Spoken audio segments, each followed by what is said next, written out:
Literal na abot kamay na ng grupong ito mula sa kanilang pwesto ang Super Junior member na si Ryuk nang biglang bumigay ang safety fence sa kanilang bahagi.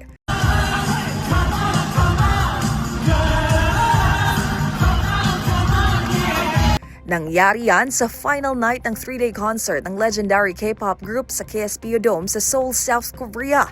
Makikita namang agad bumaba ang singer nang mahulog ang ilan sa mga manonood. Dahil sa insidente, 3 fans ang nagtamo ng injury. Batay sa inilabas na pahayag ng SM Entertainment, management ng Super Junior, agad dinala sa ospital ang mga naaksidenteng individual na nagtamo ng sprains at pasa sa katawan.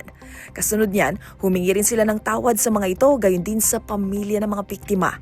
Tiniyak naman ng label ang buong suporta at sasagutin ang gastusin hanggang sa tuluyang makarecover ang mga naaksidenteng fans. At nangakong mas paigtingin ang mga pinatutupad na safety measures at audience management protocols upang hindi na maulit ang naturang insidente sa hinaharap. Kung matatandaan noong nakaraang taon na mag-concert ang Super Junior sa bansa na bahagi ng kanilang Super Show 10 World Tour bilang pagdiriwang ng kanilang 20th anniversary. Para sa DZRH TV, ito po ang Showbiz Angel. Una sa Pilipinas, una sa Pilipino.